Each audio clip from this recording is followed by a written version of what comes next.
1980년대 또 1990년대에 우리나라 야구계에서 전설 같은 투수가 있었습니다. 여러분도 아마 이름을 들으면 금방 아실 텐데요. 선동열 선수입니다.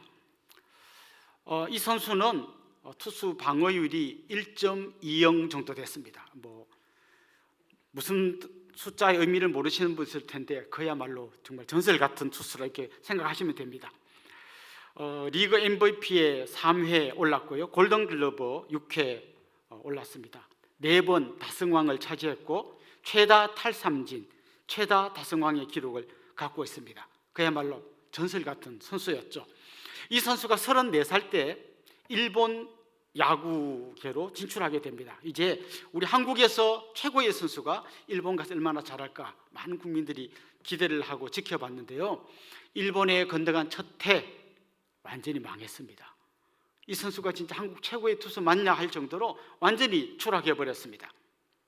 왜 안 되는지 그 원인도 모르면서 어떻게 이 일본 타자들을 요리할까 막 자기 나름대로 한참 막 공을 던지고 연구를 할 때 그 투수 코치가 그에게 이런 말을 했대요. 당신 한국에서 전성기 때 던지던 그 투구 폼이 하나도 안 나온다. 계속 이상한 폼으로 던진다. 그때 이 선수가 정신이 번쩍 들었다는 거예요. 그는 일본 선수를 이기려면 어떤 새로운 폼을 갖고 던져야 될까를 연구했는데 그 투수 코치가 볼 때는 새로운 거 하려고 하지 말고 가장 기본적인 그 폼으로 돌아가야 된다. 그래서 그 코치 말을 듣고 다시 자기의 전성기 때 폼을 회복하면서 그가 다시 일본에서도 아주 잘 던지는 투수가 되었습니다. 기초가 그만큼 중요하다는 것이죠. 몇 년 전에 저는 우리 목사님들 몇 분과 함께 우리 교계의 원로이신 홍정길 목사님을 만났습니다. 그 목사님과 이런저런 대화를 나누다가 이런 제안을 목사님께 드렸어요. 목사님, 우리가 이렇게 목사님 뵙기도 쉽지 않은데 정말 우리 후배 목사들에게 정말 평생 간직하고 가슴에 새길 한마디 말씀을 저희들에게 전해주세요. 그랬더니 목사님이 저희들에게 이렇게 말씀하셨어요. 목사님들, 예수 잘 믿으세요. 끝. 예수 잘 믿으세요. 한동안 우리가 아무 말도 못하고 그 예수 잘 믿으라는 말의 무게를 우리 가슴에 새겼던 기억이 납니다.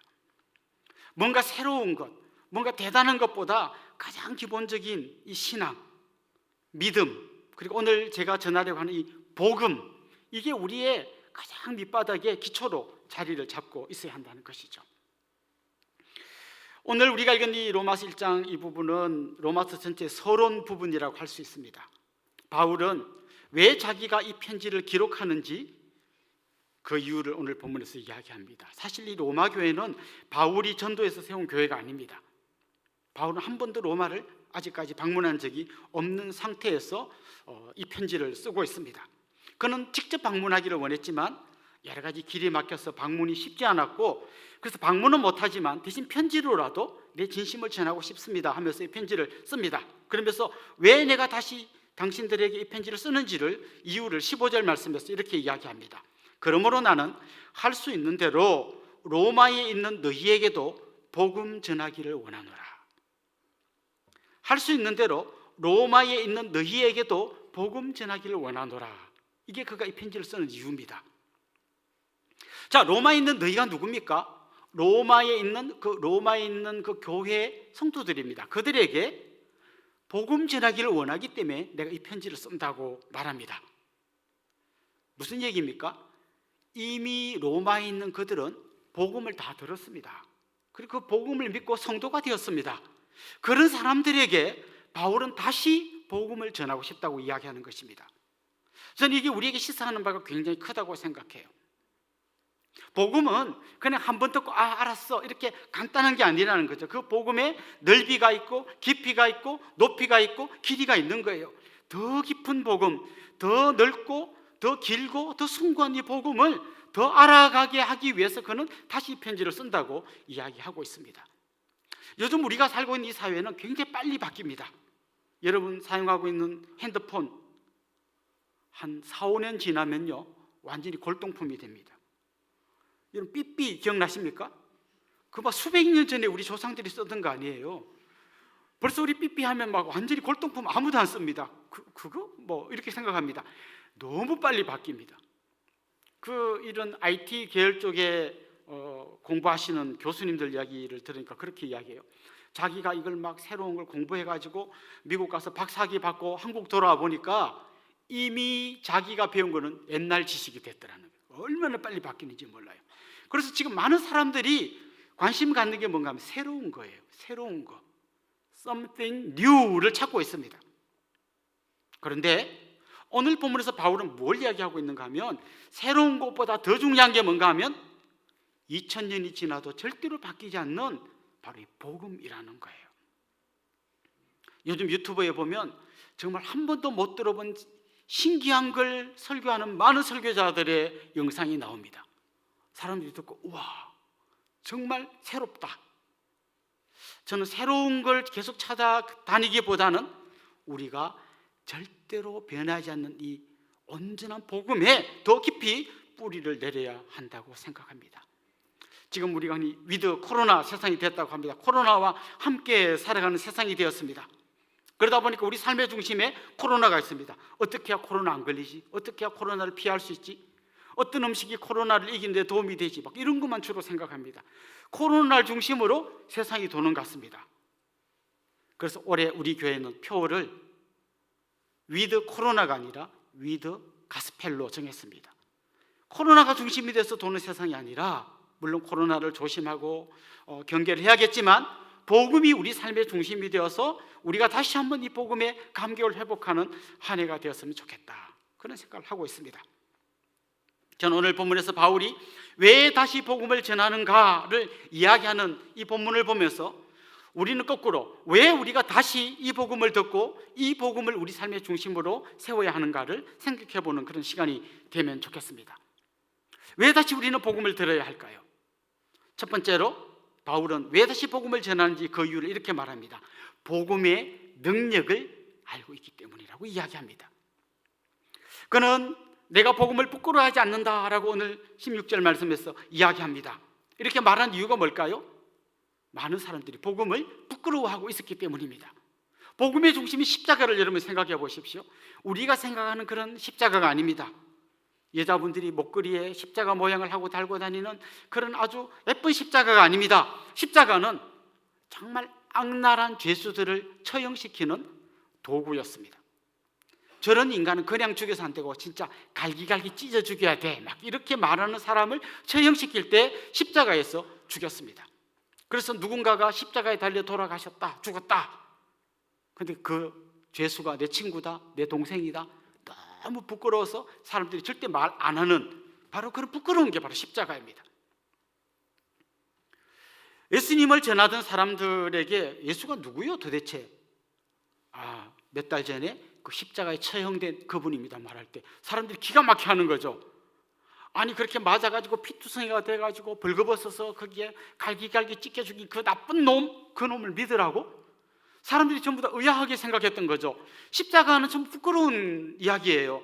그 십자가가 중심이 된 복음이라는 것은 많은 사람들이 부끄럽게 생각하는 주제인 거예요. 그런데 바울은 그렇게 말합니다. 나는 복음을 부끄러워하지 않습니다.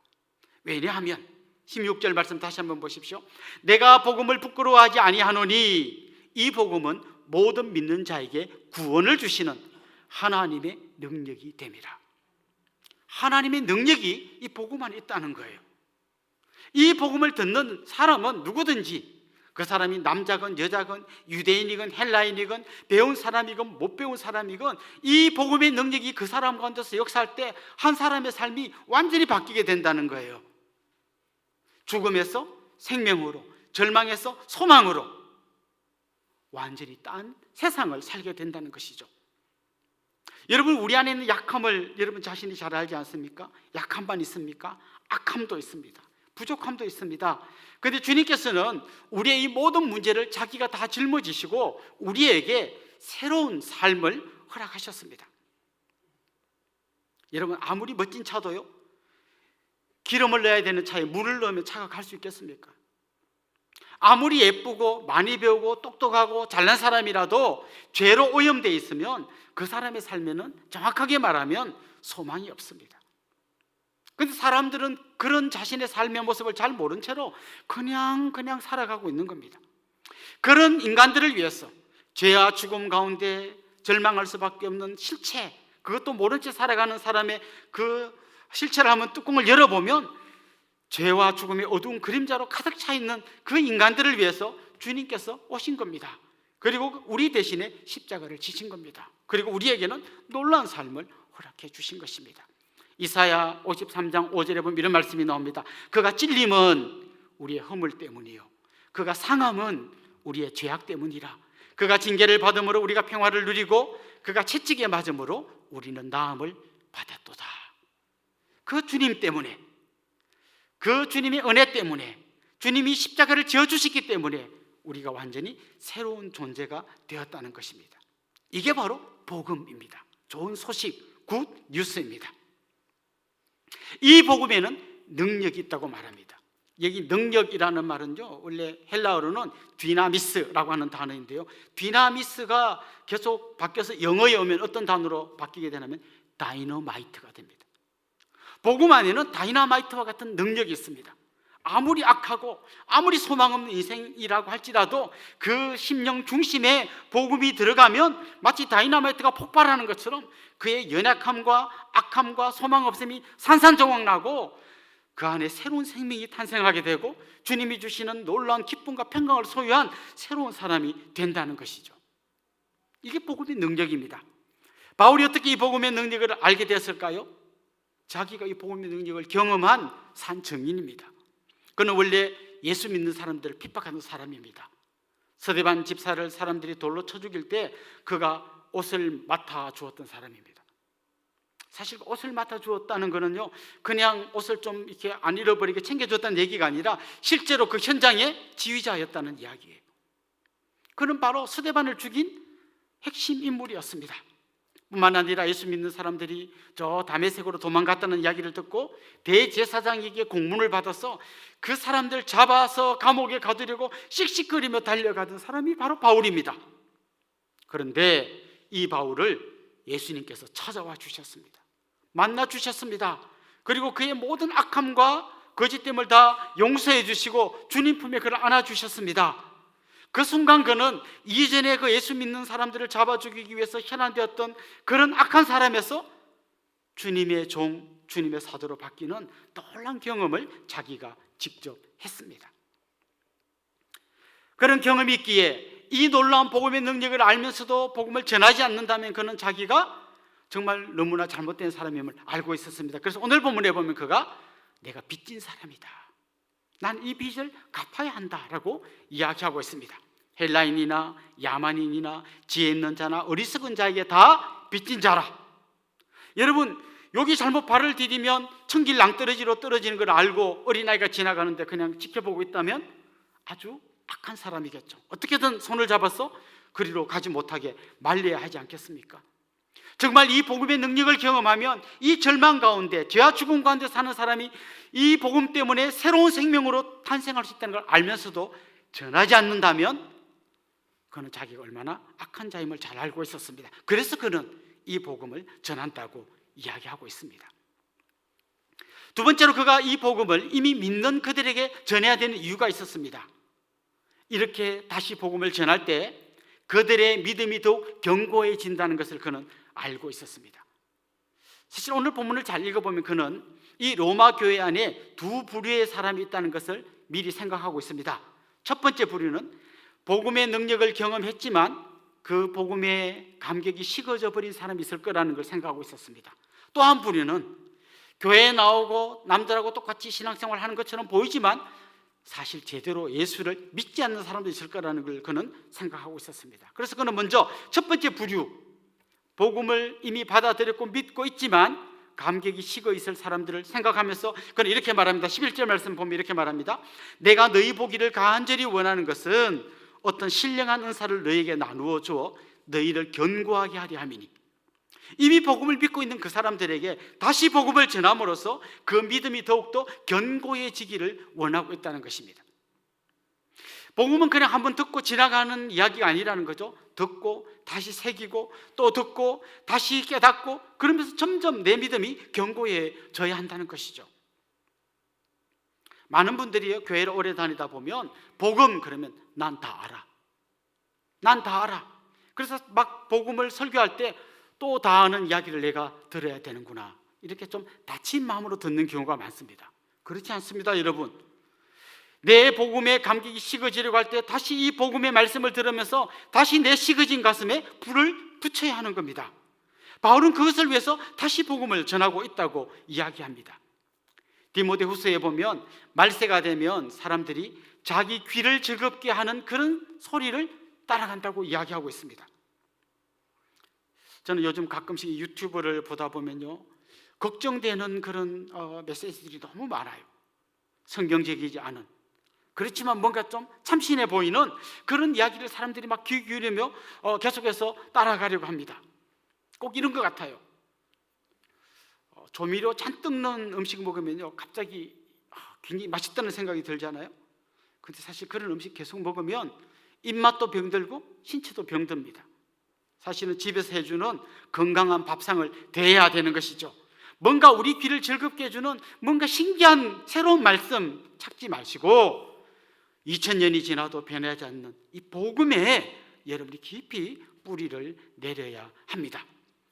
복음이 깊이 뿌리를 내린 그 사람은 어떤 역경과 풍파가 온다 할지라도 흔들리지 않고 그 믿음을 지켜낼 겁니다. 그러나 너무 얕게 뿌리를 내린 사람은 작은 바람에도 흔들리게 될 것입니다.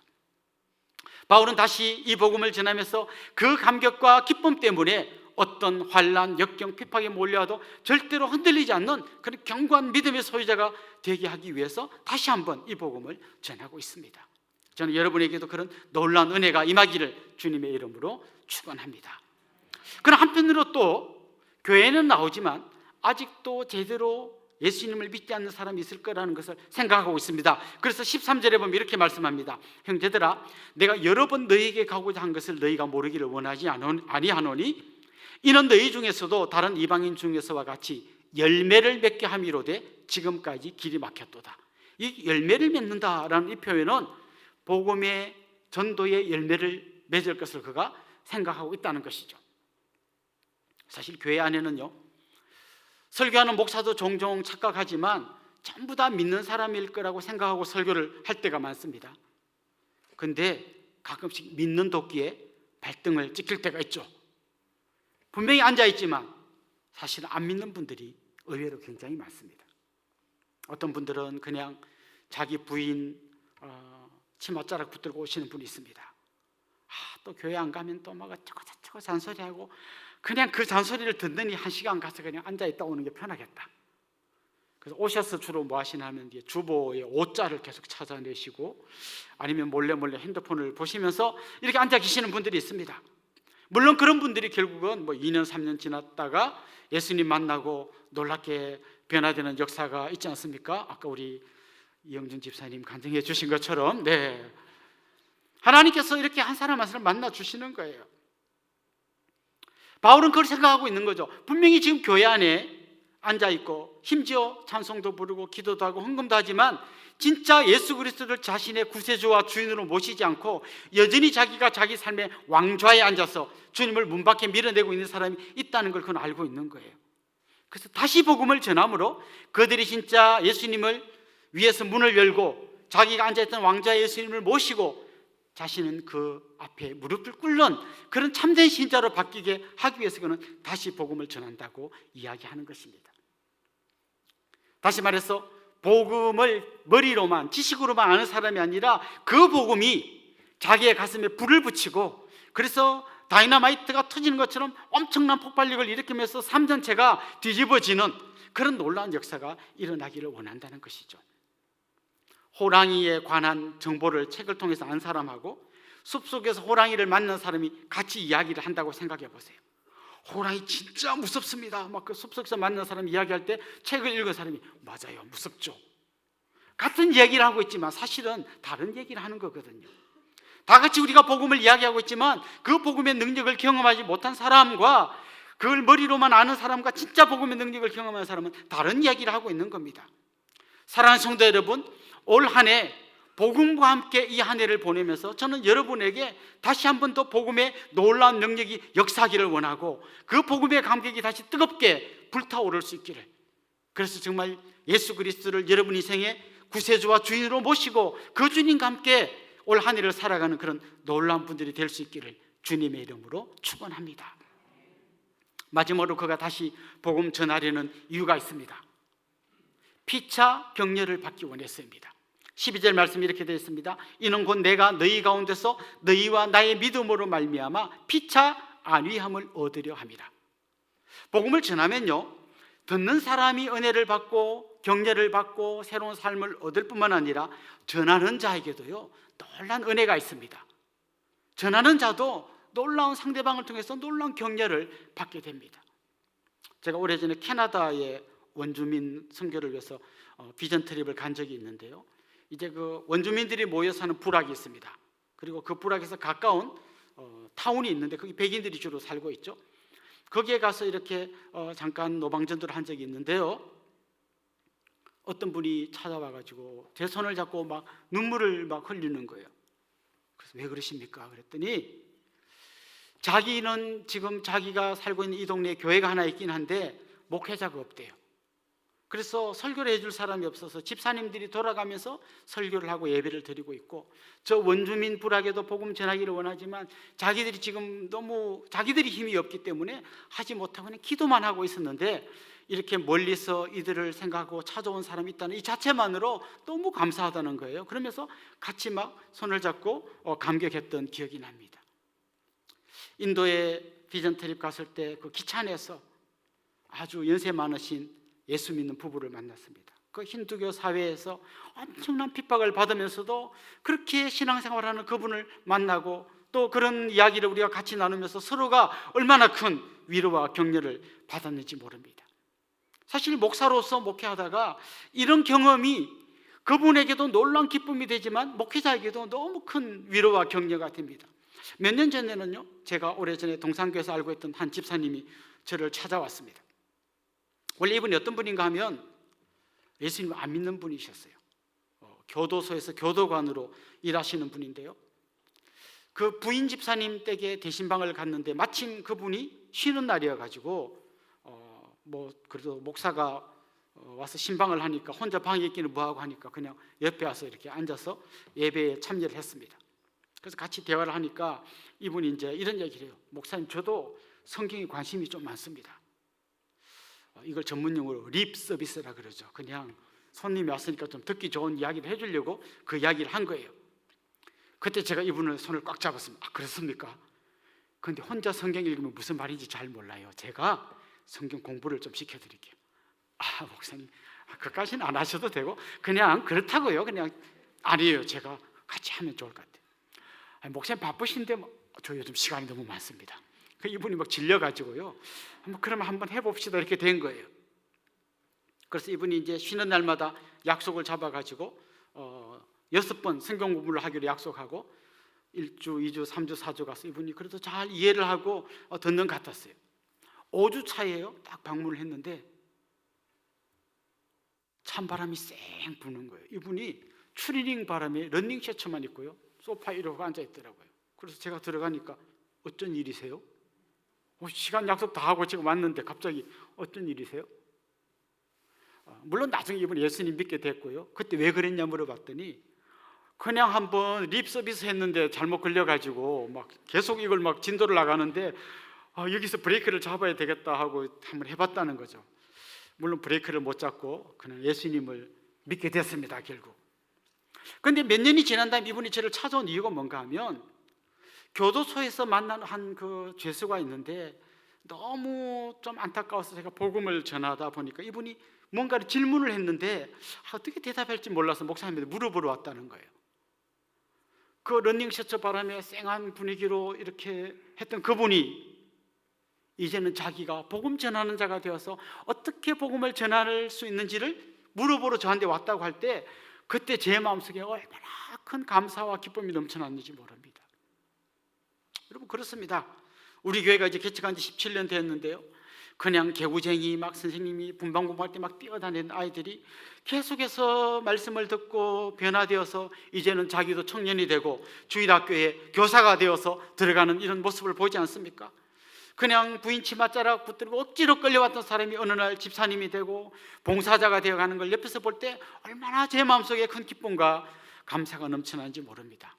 복음은 그 복음을 듣는 자만이 기쁨을 누리는 게 아니라 전하는 자에게도 놀라운 감격을 주는 것입니다. 사랑하는 성도 여러분, 올 한 해 우리가 복음과 함께 살아가자고 같이 표를 만들었는데요, 올 한 해 여러분의 삶 속에 그런 역사가 계속해서 일어나기를 원합니다. 여러분이 다시 복음 앞에 서셔서 그 복음의 능력을 경험하기를 원하고, 그 복음을 다시 들음으로 여러분의 믿음이 더욱 견고해지기를 원하고, 마침내 이 복음을 전함으로써 더 큰 기쁨과 위로를 얻는 그런 여러분들이 될 수 있기를 주님의 이름으로 축원합니다.